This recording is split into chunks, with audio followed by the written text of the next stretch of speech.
Exactly where these slippers came from and how I got them is a little bit of a strange story.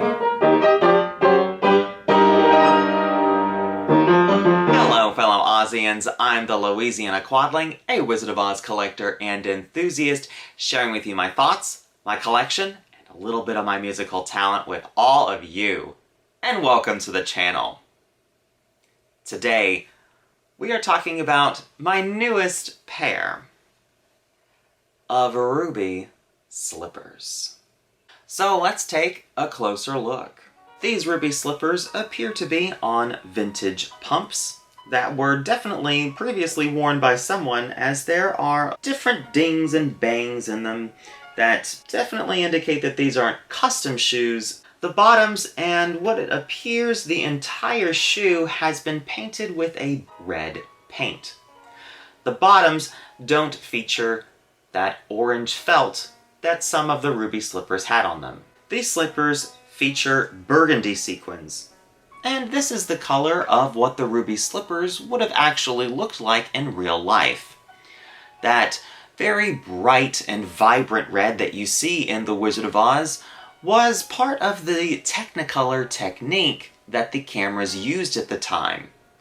This is the actual color of the ruby slippers, and if you were to see the ruby slippers at either the Smithsonian or the Film Institute Museum, they would definitely appear to be this color instead of that bright red. The sequins on these shoes have definitely been hand-sewn onto the shoes, and while it's not exactly perfect, I like the imperfections, as it gives them a sort of antique and used sort of feel. The bows look really good. Really great representations of the original bows from the ruby slippers. The inside of the right shoe features an Ennis Shoe Company stamp on the inside. There's nothing handwritten on the inside of either of these shoes. This is definitely a very nice replica of the ruby slippers. The slippers did come with some original paperwork from the original artist that made them, and that was Jeff Legacy. He also included clippings from original newspapers talking about the ruby slippers. From what I can gather from the paperwork included, these replicas were made around 2003. And according to at least a friend of mine, these are considered vintage ruby slipper replicas. Since there weren't too many artists back in the day making replicas of the ruby slippers, these would be considered vintage in comparison to the ones that are made today. Exactly where these slippers came from and how I got them is a little bit of a strange story. Back a couple of years ago, I was interested in trying to find the Fairuza Balk Return to Oz Dorothy doll. So I decided to look at various different auction sites around the world. And while I didn't find the doll initially, I did discover a pair of ruby slippers that were being sold through an estate sale company. The strange part about the sale is that they were the only Wizard of Oz piece that was there. What else was there, you might ask? You might think that this person was a big, maybe, movie collector. Well, you'd unfortunately be wrong. They were actually from an office building sale. Everything else in this sale was filing cabinets, phones, desks, desk chairs, and a pair of ruby slippers.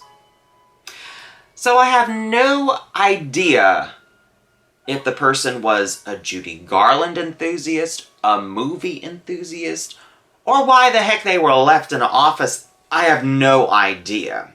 But beyond the point, they were auctioned off, and I won them. After receiving them in the mail and finding out that the artist who made them was Jeff Legacy, that name just sounded awfully familiar to me. And that's because I had actually seen him before talk about his replica ruby slippers back in 2007. In the documentary Return to Oz, The Joy That Got Away, Jeff Legacy was interviewed, And amongst the Oz topics that were discussed, he mentioned his replica ruby slippers that he made. I reached out to Jeff to find out a little bit more information about his slippers and if he was still making them.